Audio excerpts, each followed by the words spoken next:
John is leaving me again. Definitely not the first time he's pulled this.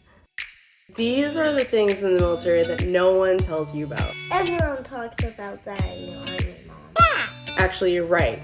These are the things that everyone talks about, is the time away from family. But here's the truth of it.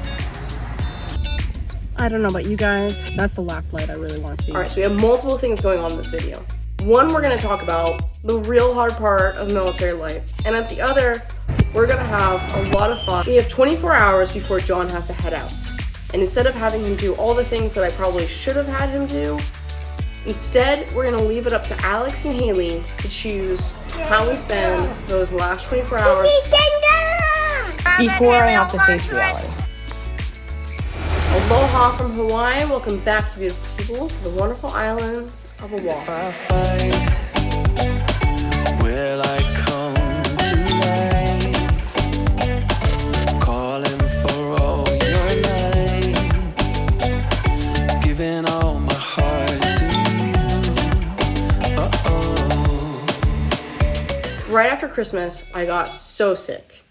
And I lost my voice for like 5 days. There was no way that I was gonna be able to go out in public.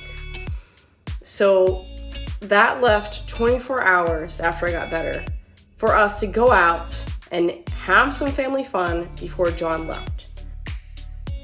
Isn't it amazing how quickly things can go from clean to disaster? Ramen Nakamura is our favorite little hole-in-the-wall, total Japanese style restaurant. I mean, it is ramen, right? But Haley and Alex both chose this place. Mostly Haley. I love ramen so much. Located in Waikiki, this place serves Japanese style fried rice, gyoza, and a variety of different style ramens. We chose the miso ramen. I will fight. I will come to life, calling for all your lights, giving my life back to you. Keiki's Kingdom is like this cross between a children's museum and a trampoline park. While Urban Air is probably more suited for kids 8 to 14.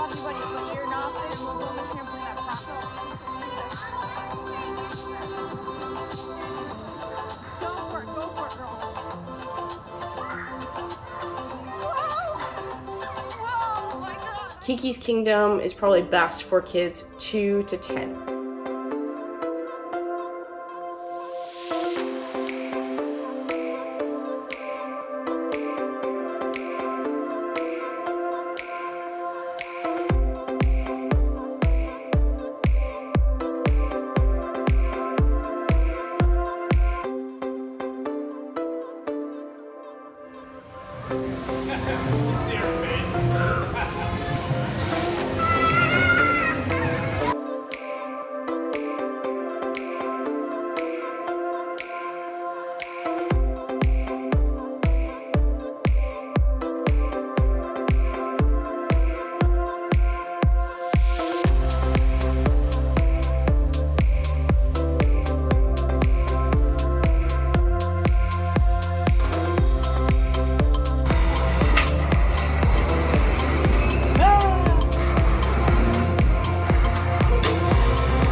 Grab it, Haley, hold on to it.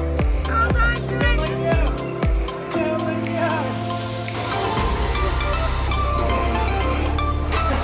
I don't think you can keep all of them, buddy.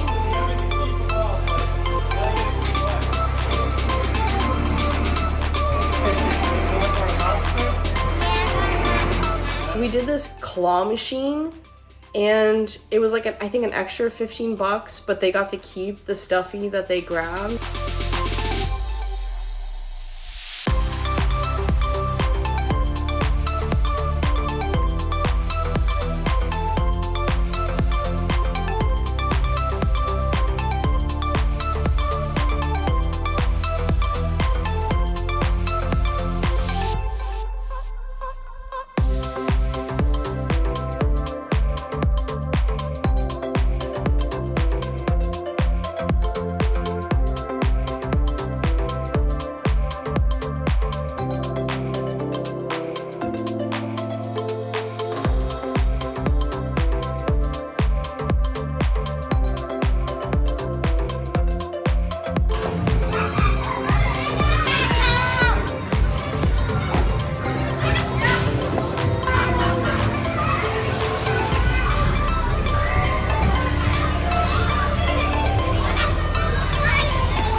Was it good?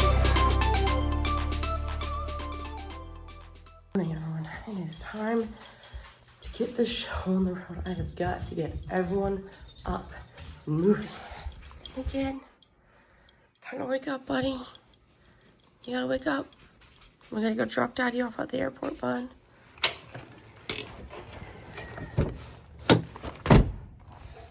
Haley. Haley, we gotta wake up, dude.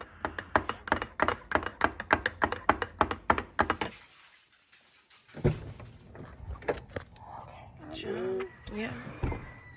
Yeah, I got a big I want a blanket. Okay, okay.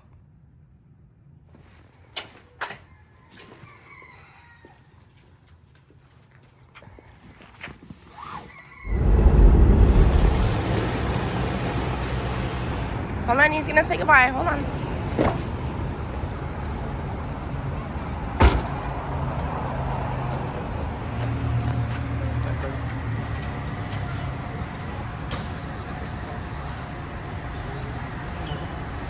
We'll see him soon, okay?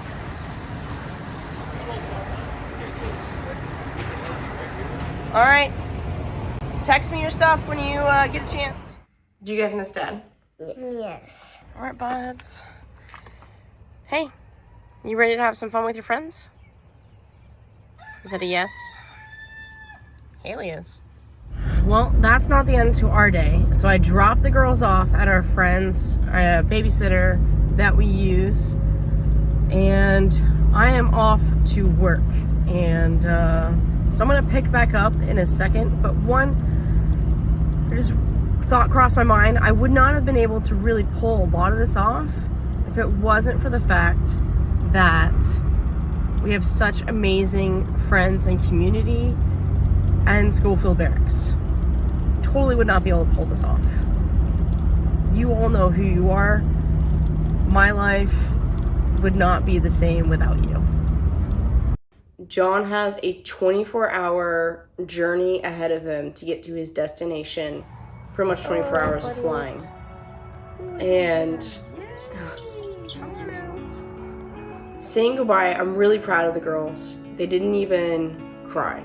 Like, yes, they were sad. Yes, it was goodbye, but they took it like champs. We're really well versed at this point of saying goodbye to Dad and knowing that Dad's gonna come back and everything's just gonna be just fine.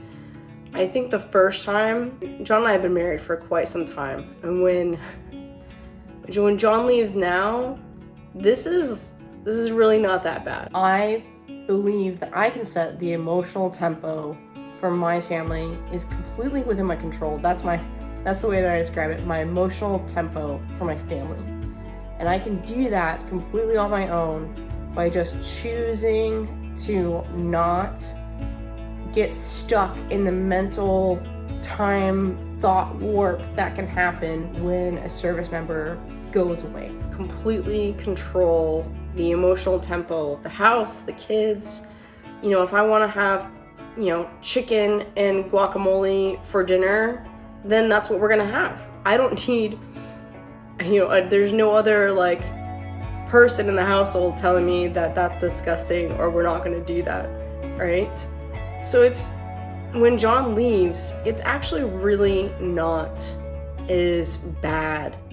And I say that when my first deployment with John was Afghanistan, and this was right before we got married. We were kind of talking, and I do need to share our story with you guys at some point, but a while ago, Afghanistan, I think, was 15 years ago. It's crazy. But during that deployment, right, I was a senior at the University of Maine doing a double major and about to graduate with honors. I worked really hard from that. I was 3 credits away. All I had to do was finish my honors thesis to graduate with all that. And with John being in Afghanistan and, being head over heels in love at this point, it was such a mental distraction, this constant worry of, oh my God, like he might die, or even though I probably wouldn't have said anything like that at the time, I would have been like, oh yeah, I'm totally fine. Like, I'm not worried about John dying. You know, the reality is like that was always on the back of my mind. And when two of John's really close friends that were in his unit got killed, needless to say, it cost me, that mental worry cost me my honors degree from the University of Maine. Because following that, when he came home, I went down to join him in North Carolina, and you know, that's when we were like, oh, let's just get married, and then we just got married. And I moved down there and I had to transfer. Would I tell my younger self to not be so engaged into what John's life was going on in Afghanistan and like just focus on myself and commit to myself? No, I wouldn't have changed anything, because we wouldn't be here. We probably wouldn't have our beautiful daughters. Like, that's just life. But now I don't need to do that. I can completely focus in on myself. Like, if we're gonna go paddleboarding, we're gonna have all these kind of adventures, and I really mastered it when the girls and I did our van trip, that we were pretty much on the road for 4 months, living out of that van, traveling around the United States, and you know, we were using our BAH to pay for the campsites and the gas. And so when we were done with that and John was done with training, we were all moving to a new place. And that brings me up on the real hard part of military life, is the coming back together, especially when you're not in the honeymoon phase anymore, right? It's been a long time since John and I were in the honeymoon phase. And so when John comes home, you know, he's had a very different focus. So coming home and I'm like, dude, don't sit down. You gotta help do dishes. It's your turn to cook. Your turn to clean the bathrooms. And, you know, we've come a long way. And it seems so simple, but to me, that is the hardest part, because I'm no longer in full control. Now I'm sharing my control. I'm relinquishing my command, in a sense, and doing again the partnership thing. That transition is harder than I think a lot of people give it credit for. So right now we're in the easy phase. Totally. That was a long story. Hopefully you guys didn't like fall off the bandwagon there. But I felt like it's important to share. Like that is reality. When John comes home, that's like shock and awe. Right? And even for the girls, right? Here's this guy who's lived this military life coming back to kids. Oh boy, get on out of here with that I'm scared of the dark crap. Go on now, get! Sensitive.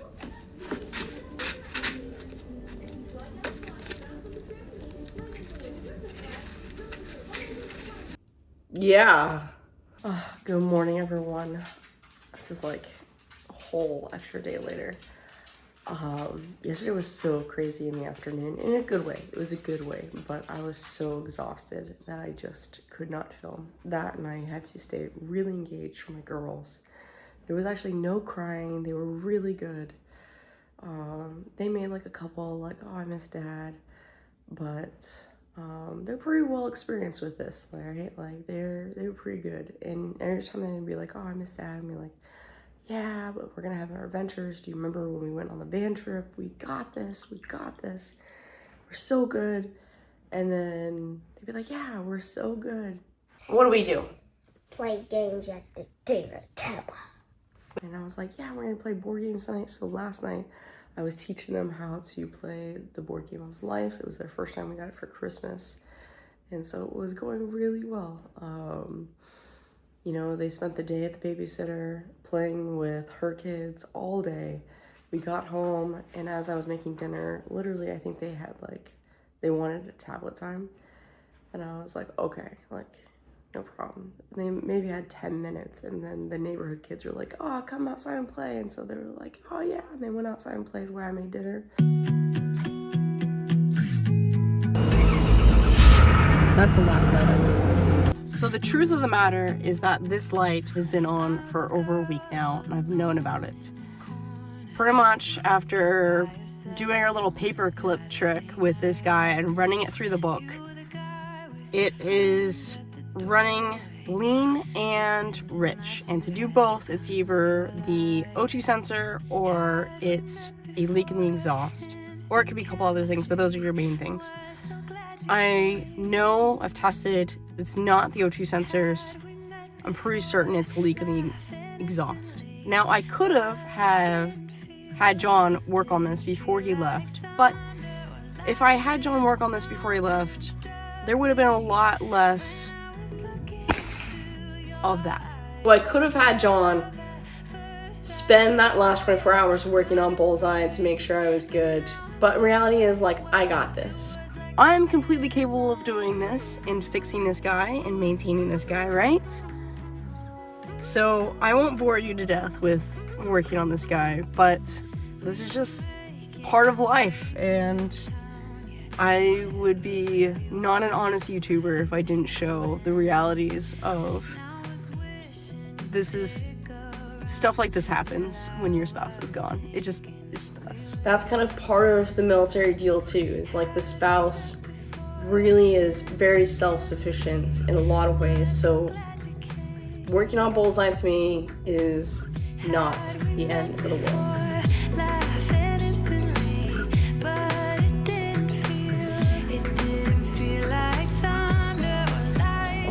I did clean the battery. I was so nervous about it though that I did not film it because I don't know, touching electrical stuff makes me worry. But the battery's clean, and I found the hole in the exhaust. I just waited till the whole engine was cool and turned it on and like felt my finger without touching it. Like it was still cold, and you could feel huge amounts of air coming out. So gotta take care of that. I'll do that tomorrow. I bought some of this stuff right here, which I've used before. After this video is done, I'm gonna grind that down. I've got a Dremel tool, sand everything down, clean it, patch her up. Not a big deal at all, and Bullseye will be back to the races, because the reality is, like, when we get back to the mainland, we'll get a new Cadillac converter and all that other stuff, but I'm not doing that here. The labor alone. Life in Hawaii, people. Hopefully you guys enjoyed this video. If you did, please give me a thumbs up. It does help this crazy algorithm. And we will see you next week. We are going paddleboarding. I'm taking the girls solo out to Kaneohe Bay. I've been watching the weather, and it's happening. We're going.